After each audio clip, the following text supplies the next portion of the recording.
कहते हैं कि बात दिल से निकलती है तो दिल तक पहुंचती है, लेकिन यहां जो लिखना है वो थोड़ा हट के होना चाहिए। उसी को शायद लोग क्रिएटिव कहते हैं। रेडियो में लगभग 14 साल के एक्सपीरियंस और 2 से 4 अवार्ड जीतने के बाद खुद को क्रिएटिव ना भी मानूं तो भी क्रिएटिव फील्ड का तो बोल ही सकता हूं, और शायद इसीलिए कुछ हट के लिखने का मन है। लेकिन क्या? सुबह उठता हूं, घर के गार्डन में बैठ के पेड़ों से बातें करता हूं, क्योंकि मुझे लगता है कि वो गार्डन नहीं, पूरी सृष्टि ही है, या यूं कहें कि उसका हिस्सा है। और वो पेड़, वो मुझसे बातें करते हैं, वो मुझे सुनते हैं, और जब मैं किसी दुविधा में कोई प्रश्न पूछता हूं तो थोड़ी ही देर में एक गाइडेंस या सही निर्देश मिल जाता है। लेकिन इसमें क्या क्रिएटिव या रचनात्मक है? ये सभी के साथ होता होगा। अरे ये तो इंस्टाग्राम के कई पेज पर लिखा रहता है, समझ में तो आ ही गया होगा सबको। शांत होकर ध्यान में बैठकर कुछ देर अपनी सांसों को महसूस करता हूं, अपने आते जाते विचारों से दूर हटके उनको एक दृष्टा की तरह देखता हूं। इसके बारे में लिखूंगा तो लगेगा कि ध्यान की विधि सिखा रहा हूं और ये तो हर आध्यात्मिक गुरु सिखा ही देता है, और इसके बारे में भी लोग जानते ही हैं। फिर आजकल वो इंटरमिटेंट फास्टिंग का कल्चर चल रहा है ना, उसको शुरू किया है। सुना तो है फायदा होता है।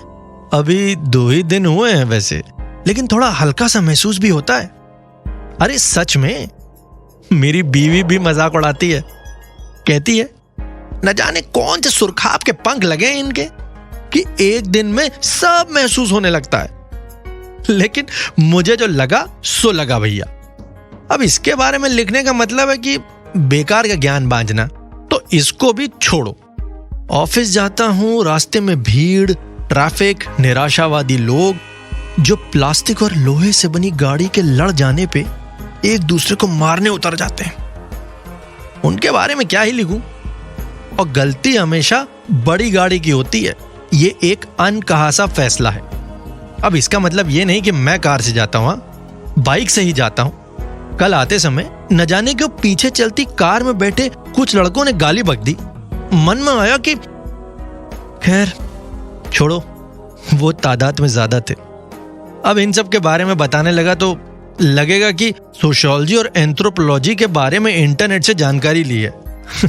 अपने रोज के रूटीन के हिसाब से मॉर्निंग आरजे से बातचीत कि क्या किया शो में और कैसा निकला, फिर बाकी आरजे, हाँ ये सही है, मैं अपने रोज के काम के बारे में सब लिख देता हूं। कैसे कंटेंट सोचते हैं, कैसे डिजाइन करते हैं, कैसे शो करते हैं, ये सब आम जनता नहीं जानती, और जो पढ़ेगा उसको आकर्षित भी करेगा। जितना आसान लगता है लोगों को बोलना, और आजकल तो हर व्यक्ति सोशल मीडिया में इन्फ्लुएंसर के तौर पे बोल के यकीन से ताल ठोकता है कि वो किसी भी आरजे से अच्छा ही बोलता है। आरजे की जॉब लोगों को बहुत आसान लगती है वैसे भी। और हाँ, पॉडकास्ट भी तो है, उसके बारे में ज्ञान दे देता हूं।